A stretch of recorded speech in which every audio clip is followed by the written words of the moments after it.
Quiero que me pongan atención. Estamos en esta serie llamado El Debate y quiero felicitarlo. Está en la semana número 3. Usted ha llegado hasta semana número 3. Hemos hablado en pasadas semanas de este término, ¿verdad? De este concepto de Dios, la política y la iglesia, ¿verdad? Que encontramos muchas veces dentro de la Biblia, pero hay veces no le ponemos tanta atención. Semanas pasadas, yo no sé si ustedes estuvieron conmigo cuando yo hablé sobre ser la esperanza del mundo, que fue la semana número 1. Y después la semana pasada hablé de cómo ser la sal de este mundo y cómo ser la luz de este mundo, ¿verdad? Y lo importante de que conlleva esa responsabilidad. Hoy quiero para iniciar ese tema, hoy quiero iniciar compartiéndoles una de las primeras colonias que Inglaterra, el país, estableció aquí en Estados Unidos. Así que quiero llevarlos al año 1620, el inicio de una colonia llamada Plymouth, localizada en Massachusetts. Yo no sé si usted conoce esta zona de este país, pero aquí abajito está Nueva York, ¿verdad? Un poquitico más hacia el norte está Connecticut, Rhode Island, y es en donde usted se va a encontrar este estado llamado Massachusetts. Esta partecita aquí donde está como que parece como un gancho, que es como una península, yo no sé cómo llamarle, se extiende al mar Atlántico. Y esa fue una de las primeras colonias que Inglaterra mandó y se estableció específicamente ahí, liderada por un hombre llamado William Bradford. Y usted me está diciendo, pero pastor, ¿para qué nos está contando eso? Ya voy a llegar. O sea, usted tenga paciencia, pero ponga atención. Esta colonia inició con un sistema comunal socialista, que significa, cuando es socialista, cuando hay una comunidad que opera, ¿verdad?, en la economía socialista, la forma en que opera es de que todos viven y trabajan en el mismo sector, en el mismo, ¿verdad?, en el mismo sector, ¿verdad?, en vivienda, y reciben por parejo la misma cantidad de comida y todo lo que sacan de la tierra que ellos vienen cultivando lo comparten. Es decir, todos trabajan la misma cantidad de horas, todos reciben la misma cantidad de arroz, todos reciben la misma cantidad de frijoles, todos, ¿verdad? Reciben la misma cantidad de agua y todo es compartido. Después del primer invierno, esta gente, muchos murieron. La comida se les empezó a malear, el cultivar en esas tierras era muy diferente a cultivar en Inglaterra. Empezaron plagas de diferentes enfermedades y la cosa se puso ruda. Entonces, unos llegaron y como vieron que la cosa se empezó a estresar, unos llegaban y trabajaban, otros no, ¿verdad? Varios se aprovechaban del sistema, ¿verdad? Pero después de 2 años y medio, tomaron la decisión de cambiar el sistema socialista a un nuevo término que le llamamos propiedad privada a cada familia. Entonces, ya ahora usted no comparte todo, sino que ahora vienen y a usted le otorgan este cuadrito de tierra y ahí es en donde usted tiene que cultivar su lechuga, su tomate, su arroz, sus frijoles, ¿verdad? Cuidar sus gallinas, los huevos y todo el asunto. Y usted todo para mantener a su familia alimentada, para verse y sobrevivir usted mismo. La gente empezó inmediatamente a sobrevivir y a salir adelante y a tener éxito porque era más fácil y más motivante pararse sobre sus propios pies y sacar solamente a su familia adelante, siendo ya ahora usted dueño, ¿verdad?, de su propia tierra, ¿verdad? Y no tener esa gran responsabilidad de toda la comunidad, que hay veces habían unos que eran irresponsables y otros que sí eran responsables. Entonces, la semana pasada venimos hablando, ¿verdad?, que la semana pasada decíamos que lo importante no es el qué dirán, sino que es la palabra de Dios. Decíamos también que muchas leyes hoy en día en este mundo cambian, pero la única ley que no cambia es ¿cuál? La de Dios es la que no ha cambiado por tantos y tantos años, ¿verdad? Entonces, volviendo a ese término de propiedad privada, se encuentra, que es un término que si usted lo revisa en la Biblia se encuentra por todo lado. Es más, quiero empezar con Éxodo 20:17, a donde dice lo siguiente: no codicies la casa de tu prójimo, no codicies la esposa de tu prójimo, ni su siervo, ni su sierva, ni su buey, ni su burro, ni ninguna otra cosa que le pertenezca, ¿ok? ¿Por qué? Ese es el 8º mandamiento de los 10 mandamientos que Dios le dio a Moisés allá en aquel monte, ¿verdad? El no codiciar, hoy en día, yo quiero que usted y yo entendamos que el no codiciar juega un rol muy importante en la vida suya y mía, en cómo usted y yo desarrollamos nuestra vida, ¿ok? De hecho, muchas personas deberíamos de revisar muy bien lo que deseamos para nuestra vida, porque debería de ser algo que sea específicamente, a ver si me lo ponen aquí arriba, que sea algo bueno para usted, ¿verdad? Que sea algo que sea bueno para usted. Hay muchas personas que desean cosas que no son buenas para ellos, ¿verdad? Y la otra es de que usted esté dispuesto a trabajar duro para ganárselo, ¿verdad? Porque la verdad es de que el desear o el codiciar las cosas de otro o codiciar el lugar, la posición de otro, te lleva tarde o temprano a robártelo. A ver si me lo ponen allá arriba, a ver si me ponen atención, a robárselo. Y la otra es, si usted no se lo roba, usted va a empezar a resentirlo. Resentirlo porque usted no lo tiene con usted, ¿verdad? El codiciar es algo que llega, inicia el querer a llegar a robarlo. El codiciar, por ejemplo, el codiciar la esposa de alguien más es el inicio del adulterio, ¿verdad? Y volviendo a lo que es el término de propiedad privada. Y revisando específicamente los comportamientos que tenemos, hay veces usted y yo como seres humanos, revisando esos comportamientos y entendiendo muy bien lo que nos está hablando aquí la Biblia, ¿verdad? Cuando se trata de economía, que para llegar a ser dueño de algo, ese algo me tuvo que haber costado algo, ¿verdad? Para conquistar algo, conquistarlo me cuesta algo. Entonces, se requiere de un esfuerzo y un trabajo y una entrega para conseguir lo que yo ando buscando, ¿verdad? Para llegar a obtener las cosas que yo quiero. Por ejemplo, veamos 2 de Samuel, ¿verdad? Donde David se prepara para ofrecer una ofrenda específica y un sacrificio al Señor. Él mismo dice las palabras que de nada me sirve presentarle a Dios algo que no me haya costado nada. ¿Vas? Leámoslo juntos. Ahí en 2 de Samuel 24:24 dice, pero el rey David le respondió Araúna, no sé si es Araúna o Araúna. Araúna no tildado. Los hice pensar en gramática por 2 segundos ahí, ¿verdad? Ok. Insisto en comprarlo, dijo el rey. No le presentaré ofrendas quemadas al Señor Dios que no me hayan costado nada, dijo el rey, ¿verdad? De modo que David le pagó 50 piezas de plata por el campo de trillar y por los bueyes. ¿Ok? Él tenía una necesidad. Ojo, él tenía una necesidad de que le costara algo específico para podérselo entregar al Señor, ¿verdad? Ojo cómo las Escrituras, cómo la Biblia a usted y a mí nos va dando dirección en cómo es que tienen que estar las intenciones en nuestro corazón para poder intercambiar las cosas que usted y yo poseemos en esta tierra, ¿verdad? Las pertenencias suyas y mías, la propiedad privada que vengo hablando yo, ¿verdad? De un punto de vista cristiano.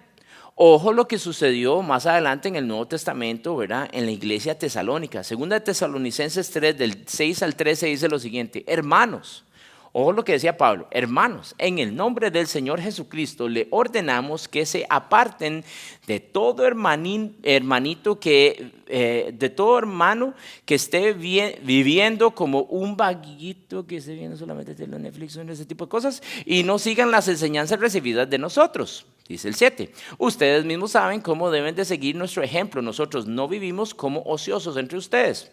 Es más, no comimos el pan de nadie sin pagarlo. Al contrario, día y noche trabajábamos arduamente y sin descanso para no ser una carga a ninguno de ustedes. Y lo hicimos no porque no tuviéramos el derecho de la ayuda de ustedes, sino para darles un buen ejemplo. Porque incluso cuando estábamos con ustedes, les ordenábamos, el que no quiera trabajar, que tampoco coma. Nos hemos enterado de que entre ustedes hay más que uno, ¿verdad?, que anda de vagos sin trabajar en nada, que solo se mete en lo que no le importa. A tales personas ordenamos y exhortamos en el Señor Jesucristo que tranquilamente se pongan ¿a qué? A trabajar para ganarse la vida. Ustedes, hermanos, no se cansen de hacer el bien. Y imagínense que eso es con lo que lidiaba Pablo en aquel entonces en la iglesia tesalónica, ¿verdad? Ahora, yo busqué la definición de la palabra vago, pero vago es alguien que puede trabajar, pero que se rehúsa a trabajar. Por lo general, yo no sé si usted los conoce, no, en esta comunidad no hay de eso. Yo sé que aquí somos pero re trabajadores. Por lo general, ellos, ¿verdad? Pongámosle ellos porque la palabra suena como media. Pero ellos por lo general son esos que son habladores, men, no hacen nada, pero critican el trabajo de todo el mundo, ¿verdad? Y se la tiran, y hay veces se andan metiendo en donde no son invitados, ¿ok? Creo que es importante que en una sociedad en la que usted y yo vivimos, ¿verdad? Es importante ganarnos el pan de cada día y no cansarnos de hacer lo correcto, de hacer el bien, ¿verdad? El versículo 6, si se devuelven al versículo 6, si usted lo puede poner ahí arriba, pero el versículo 6 específicamente, en este caso, es el versículo, es en donde nos habla que aquellos que son vagos, que tienen la habilidad de trabajar, pero no lo hacen, la Biblia dice, apártense de ellos, ¿verdad? Que vaya apartándose, aparten de todo hermano que esté viviendo como un vago. O sea, que nos apartemos de ellos. Yo no sé si a usted le ha pasado, creo que no, pero no sé si a usted le ha pasado que hay una situación o hay un asunto que usted ha querido hacer lo correcto, pero más bien como que ha dejado la situación, ¿verdad? O la ha dejado ahí y permite un comportamiento que después ese comportamiento se devuelve destructivo. No sé si se identifica con lo que le estoy preguntando. Hay veces sucede con diferentes miembros de la familia que tienen ciertas tendencias y malos hábitos y usted como que quiere ir, ¿verdad? Y corregir la cosa, pero más bien lo deja y eso se vuelve algo destructivo dentro de la familia. Voy a ponerlo a nivel de empresa o de trabajo. Pero fulanito sabe muy bien que la ley aquí o la regla aquí es llegar a las 7, pero el brother llega a las 7:05, ¿verdad? Y la bronca ahí o el problema es de que el brother anda viendo a ver hasta cuánto se puede salir con la suya llegando a las 7:05, ¿verdad? Y el problema ahí es de que si uno no llega a corregirlo, pues entonces todo el resto de los otros empleados están como, o sea, que no van a corregir ese brother, porque dice, a mí me obligan a llegar a las 7, yo no entiendo por qué él es tan especial de llegar a las 7:05. Y peor, ojo hasta donde llega esto. Pero si no se corrige, entonces si él llega a las 7:05, entonces me imagino que yo tengo el derecho de llegar a las 7:10. Entonces, ¿ve cómo va destruyendo?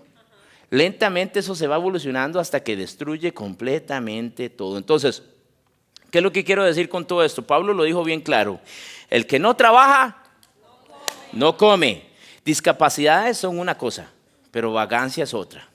La vagancia quiebra y termina destruyendo, ¿verdad? La ley. Yo escucho mucho hoy en día, específicamente en esta temporada, que el rico se hace más rico y que el pobre se hace más pobre, ¿verdad? Y ese es el sistema capitalista que existe hoy en día en casi que la mayoría de los países, ¿verdad? También escucho el sistema socialista, que ya casi no se escucha mucho, pero el socialista básicamente es el que donde las necesidades y las riquezas se reparten parejo para todos y todo está en común. Todo se comparte, todo está en común, ¿verdad? Quiero que me escuchen a esto. El capitalismo sin compasión termina destruyendo familias, termina destruyendo vidas, negocios y naciones.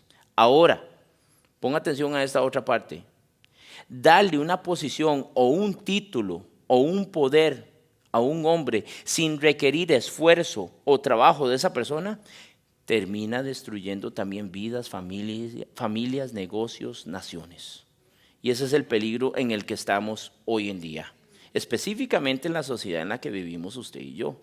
Entonces, para nosotros hay veces como hispanos en este país, hay veces no nos queda claro si todos somos iguales en esta vida o en este país del todo, ¿verdad? Del punto de vista de la Biblia, usted y yo sí somos iguales. ¿Por qué?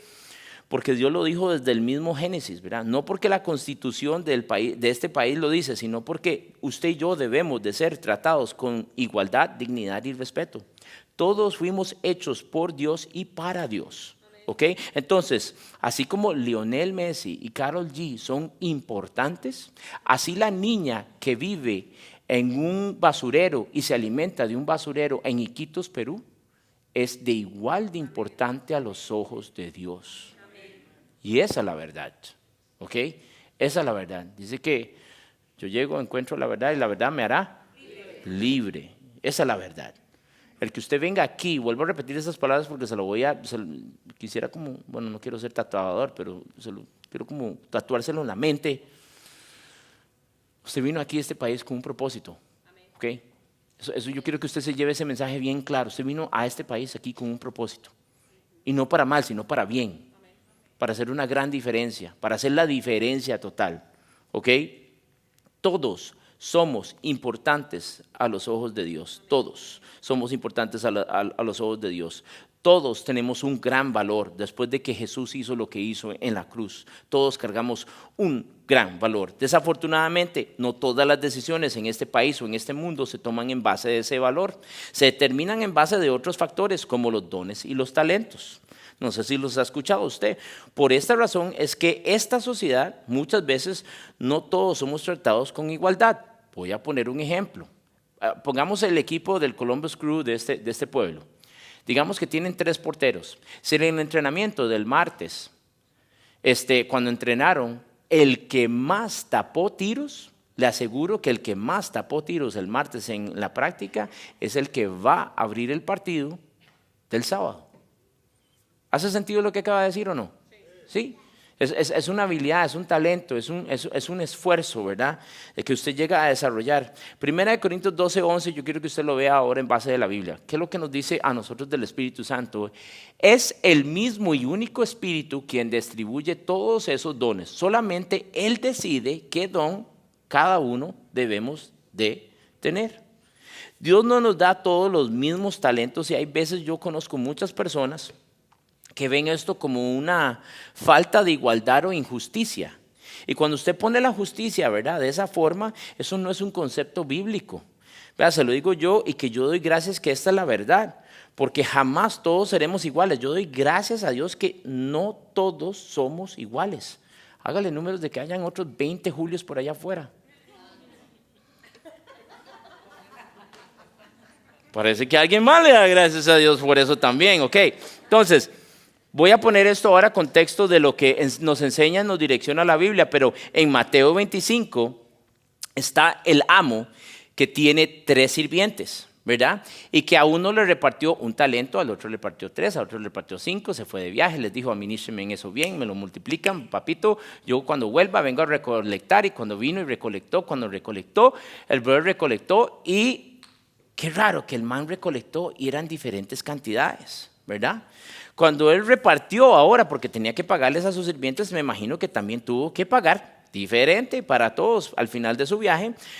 No fue parejo, porque a los 3 les confió una cantidad diferente a cada uno. Hay diferentes niveles de confianza, ¿ok? Algo similar en esta historia. Está también otra historia en donde describe el reino de los cielos en Mateo 20, donde hay un hombre propietario, tiene una gran propiedad, y dice que salió temprano a contratar obreros a las 9 de la mañana. Contrató unos, ¿verdad?, una cantidad. Después volvió a salir otra vez al mediodía, contrató otra cantidad de obreros porque necesitaba trabajar esta propiedad. Volvió a salir a las 3 p.m. para contratar otra cantidad de obreros, ¿verdad?, para trabajar esa propiedad. Y después lo volvió a hacer a las 5 p.m. Al final del día, cuando llegó el momento de pagarles a cada uno de ellos, pagó la misma cantidad para todos. Pero los obreros que fueron contratados bien temprano opinaban que esto fue injusto, porque hubo unos que entraron mucho más tarde que ellos. Entonces, los que entraron temprano pensaron que les iban a pagar más. Y es más, quiero que leamos esta historia juntos en Mateo 20, del 8 al 15. Quiero que usted ponga atención a esa historia. Pero vea lo que dice. Aquella noche le dijo al capataz que llamara a los trabajadores y les pagara, comenzando por los últimos que había contratado. Cuando recibieron su paga, los que habían sido contratados a las 5 de la tarde, cada uno recibió el salario por una jornada completa. Cuando los que habían sido contratados de primeros en la mañana llegaron a recibir su paga, supusieron que recibirían más, pero a ellos también se les pagó el salario de un día. Cuando recibieron la paga, protestaron contra el propietario. Aquellos trabajaron solo 1 hora, amén. Sin embargo, se les ha pagado lo mismo que a nosotros, que trabajamos todo el día bajo el intenso calor. Él le respondió a uno de ellos, amigo, no he sido injusto. ¿Acaso tú no acordaste conmigo que trabajarías todo el día por el salario acostumbrado? Toma tu dinero, vete, quise pagarle a este último trabajador lo mismo que a ti. Ojo, esta parte es clave. ¿Acaso es en contra de la ley que yo haga lo que yo quiero con mi dinero? Te pones celoso porque soy bondadoso con otros. El propietario es simbólicamente a lo que es Dios, ¿verdad? Y cuando Dios quiere ser generoso con uno y con otro no, ¿Quién es usted y quién soy yo? Hay veces para contradecirle a Dios cómo Él quiere repartir y no quiere repartir lo que le pertenece a Él desde el inicio. ¿Hace sentido lo que estamos leyendo o no? ¿Sí? ¿Les hace sentido? Que hay veces usted y yo, se lo digo, o sea, usted y yo soy víctima de eso, que nos sentamos y vemos las injusticias de este mundo, pero no analizamos que Dios tiene que continuar siendo Dios. ¿Ok? Esto nos demuestra a nosotros la generosidad, el nivel de generosidad que tiene Dios sobre Raimundo y todo el mundo. Pero también nos compara la envidia y hay veces la avaricia que el hombre, que usted y yo hay veces cultivamos dentro de nuestro corazón sin darnos cuenta. El versículo 15 es el versículo clave aquí en donde dice que a nadie se le pagó menos de lo que se merecían. Pero a algunos, que esa es la parte de la historia que a todos nos duele, a algunos sí se les pagó más, sí salieron con más paga. El plan de Dios es que usted y yo, ¿verdad?, aprendamos a cuidarnos los unos a los otros, a protegernos los unos a los otros, a amarnos los unos a los otros, ¿ok? Sin esa situación de codicia, sin esa situación de comparación, sin esa situación de competencia, porque usted y yo somos iguales a los ojos de Dios. ¿Está haciendo sentido este mensaje a ustedes? ¿Sí? Ok, entonces ahora quiero hablar directamente a esta comunidad que está aquí, pero la mayoría de nosotros salimos de nuestros países para experimentar una mejor vida con nuestra familia, para llegar a tener mejores oportunidades financieras. Muchos salimos de nuestros países buscando protección, ¿verdad? Un mejor resultado en protección para mí, para mi familia, para mis hijos, para mis hijas, ¿verdad? Como cristianos tenemos que llegar a entender la importancia detrás de las leyes de este país y cómo usted y yo nos tenemos que someter a ellas ahora que vivimos aquí. Yo sé que esto no es perfecto en la mayoría de los casos, pero para eso es que este mismo país desarrolla un departamento llamado el Departamento de Policía para poder enforzar la ley para que todo esté en orden. Que eso es otra de las cosas que yo quiero así como meter en paréntesis. El orden del Señor es tan importante que cuando usted y yo quebramos el orden del Señor, eso es peligroso, así como la ley está para armar un orden. Y si ese orden se quiebra, pues es en donde nos encontramos lo que yo le decía ahora. Entonces uno desmotiva al otro y el otro y el otro y lo que tenemos es un comportamiento destructivo. Destruye vidas, familias, empresas, naciones, etc. Entonces, como cristianos y yo tenemos que entender la importancia detrás de las leyes de este país. Nos tenemos que aprender a someter a ellas. Yo sé que esto es algo que no sé si usted lo analiza, pero yo quiero ponerlo como una moneda. Y yo quiero que veamos los dos lados de la moneda. Y voy a hablar no solamente de este país, hablemos de todos, hasta el país suyo y el país mío. Pero entrar a un país sin permiso de entrar es quebrar la ley de ese país, ¿cierto o no? Ok, el otro lado de la moneda de eso, que yo quiero que usted entienda, que yo estoy consciente, es de que si yo estoy corriendo peligro en mi propio país, pues existen leyes que este país ha hecho para proteger esa situación y para darme a mí un permiso para entrar a este país o al país suyo o cualquier otro país. ¿Se entiende lo que estoy diciendo? Pero hay dos lados de esa moneda y se tiene que entender de esa forma. Ahora, inmigración es algo que usted lo va a ver por toda la Biblia si usted lo empieza a buscar. Voy a darle ejemplos. Por ejemplo, Abraham inmigra a tierras desconocidas por su fe. ¿Por qué? Porque él nunca había creído en un Dios, pero llega a Dios, se le aparece, se le revela y le dice: hey, man, ¿sabes qué? Yo te voy a multiplicar, vete a la tierra que yo te mostraré. Y recuérdense que Abraham vivía con su papá en un pueblo llamado Ur, ¿verdad? Y de Ur inmigra a otro pueblo llamado Harán. Y de Harán inmigra a otro pueblo llamado Siquem. Y si Siquem es en donde llega supuestamente a la tierra prometida de Abraham, ¿verdad? Inmigra en Betel, porque él no es originalmente ahí, pero es inmigrante. ¿Cierto o no? Entonces, usted si lo busca, lo va a encontrar. Moisés inmigra a tierras desconocidas por su llamado a ser líder, que es algo que le estoy tratando de predicar yo a usted. Su llamado lo va a jalar a usted, dependiendo de su capacidad, de su don y su talento, a un lugar con propósito. Moisés inmigra a tierras desconocidas por su llamado a ser líder. Él tuvo que salir de Egipto, que fue donde nació, ¿verdad? Y tuvo que inmigró, cruzó todo ese mar, ¿verdad? Todo el desierto para llegar allá, a lo que es la tierra prometida, Jericó, todo ese asunto, ¿verdad? Que al fin y al cabo termina inmigrante en diferentes otros sectores de este mundo. Una historia que a mí me vuela la cabeza, que sería como la historia clave de este mensaje, es la historia de Ruth. ¿Cómo Ruth es? ¿Cuántos han escuchado el libro de Ruth aquí? ¿Cuántos han leído ese libro? ¿Cuántos han escuchado la historia de Ruth y Noemí, verdad? Su suegra. Y cómo Ruth, ¿verdad? Estuvo casada con 3 hijos de Noemí, se murieron los 3 y pues quedaron ellas solitas. Y pues Noemí es israelita, pero viven en Moab. Y cómo ellas se mueven porque a Noemí tenía una herencia que estaba pendiente y solamente se podía hacer efectiva por medio de otro pariente, pero en su país.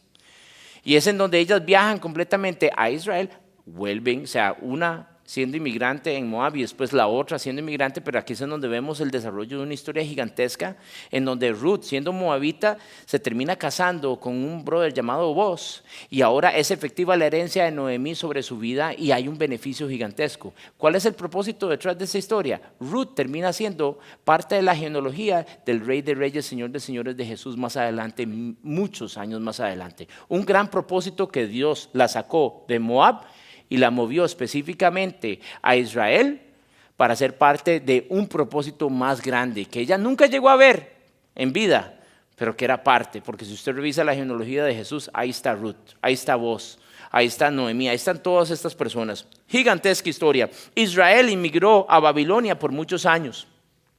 Los israelitas fueron inmigrantes por demasiados años en Egipto y esclavos.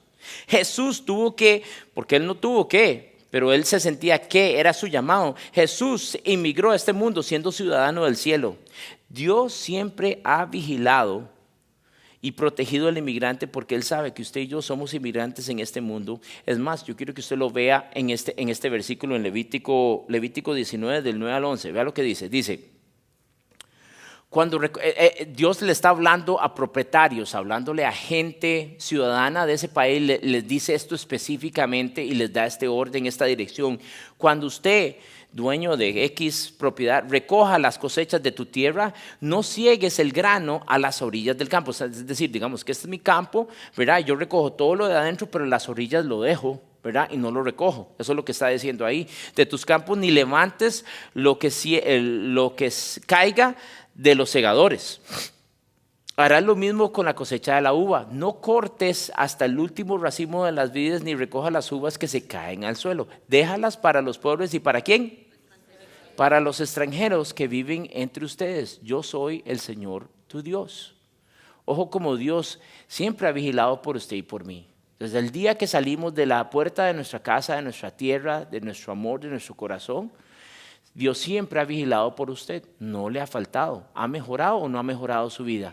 Y es en donde usted tiene que ver que Dios lo trae y lo mueve y nos mueve, así como a Ruth nos mueve con un propósito, así como Moisés, así como Jesús, así como Abraham, nos mueve con un propósito, ¿ok?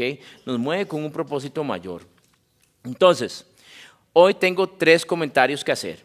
Y el primer comentario que voy a hacer es mi opinión. Y mi opinión va a ir con desarrollo. Los otros 2 son 2 comentarios que ya están escritos en la Biblia que son sentido común.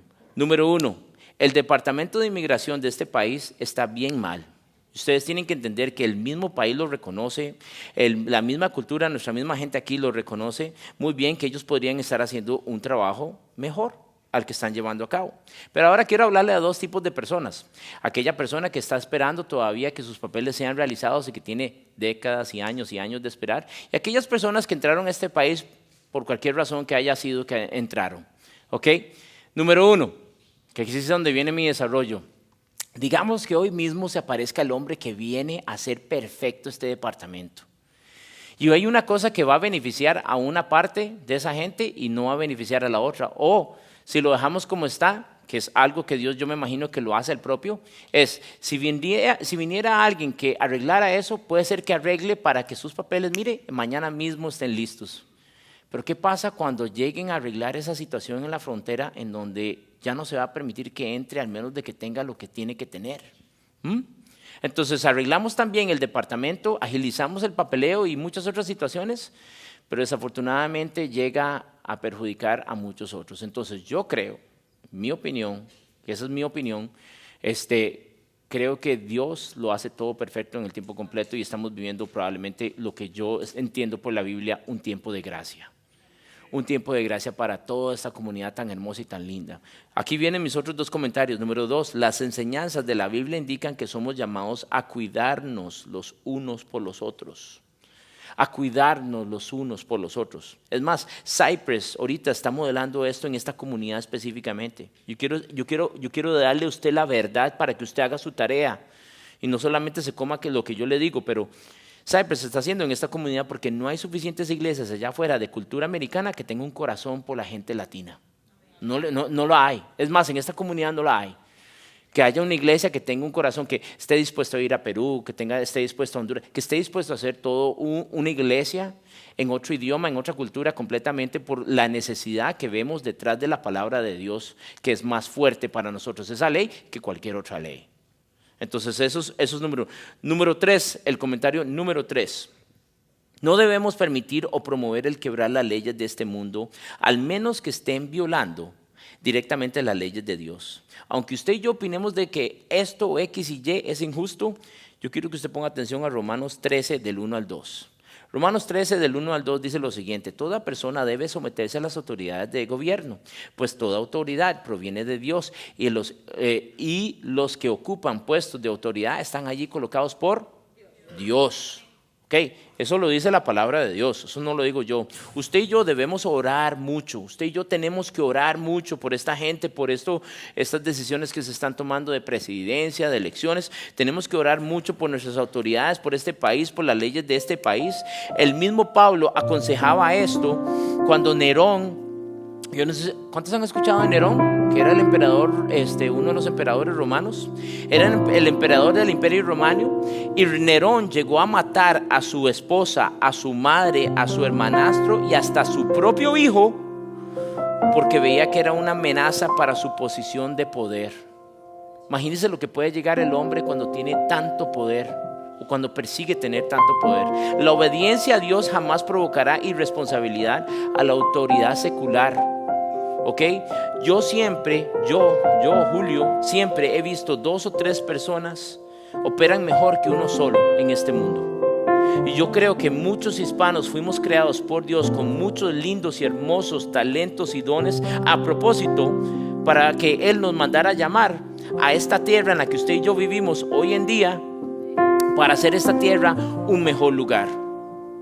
Yo fui criado, se los digo, yo les confieso parte de mi historia, pero yo fui criado en esta cultura americana y yo sé que ellos son muy avanzados en demasiadas áreas, pero, porque conozco quién fue el que me creó y el que me dio identidad, reconozco 1000 veces más que mi gente hispana tenemos todo el potencial para hacer varias otras cosas aún mejor, no solo para nuestra propia gente hispana, sino para que todo el mundo disfrute de esos dones y talentos que usted y yo poseemos. Okay. Sé que nuestros hermanos en Cristo americanos de esta cultura podrían aprender una que otra cosa del don y el talento que usted y yo tenemos, que Dios se lo otorgó con ese propósito para que usted viniera, lo desarrollara, lo aplicara y le enseñara a muchos otros en esta tierra que Dios lo ha mandado a llamar a usted. Usted tiene que pararse y agarrar un poquitico de identidad. ¿De dónde vengo? ¿Por qué es que estoy donde estoy? ¿Y para dónde es que voy? Amén. Ahora sobre nuestros pies, vamos a orar porque necesitamos ver esto en el espíritu, entenderlo, comerlo, masticarlo. Yo quiero que cierre sus ojos. Padre Santo, yo pongo un vallado de protección sobre todos los niños, los jóvenes, las mujeres, los hombres de nuestra comunidad, Señor Dios. Aquí en el nombre de Jesús los pongo bajo tu cobertura, Señor Dios, bajo tu dirección, bajo tu amor, bajo tu presencia, Señor celestial. Te pedimos, Señor Dios, que todos aquellos que hemos llegado hasta aquí, Señor Dios, tú nos eleves al próximo nivel, Padre Santo, para entender tu propósito, para entender cuál fue tu plan, para saber cuál fue la razón por la cual tú me moviste de A a B, Señor Dios, y por qué es que voy en este caminar. En el nombre de Jesús, yo te pido, Señor Dios, de que tú abras, Señor Dios, propósito en las vidas, en los corazones, en las mentes, Señor Dios, en los trabajos, en las vidas, en los corazones de los niños, de los jóvenes, Señor Dios, de las mamás, de los papás, de las lindas y hermosas cosas que tú has colocado, del tesoro, del oro que tú has colocado en este lugar, Señor Dios. Y de que cada uno puedan desarrollar eso, Señor Dios, no solamente aquí en este lugar, sino en sus comunidades, en sus familias, Padre Celestial, y allá afuera, Señor Dios, en una comunidad que necesita verlo aún más. En el nombre de Jesús, en el nombre de Jesús, en el bendito nombre, y todos decimos...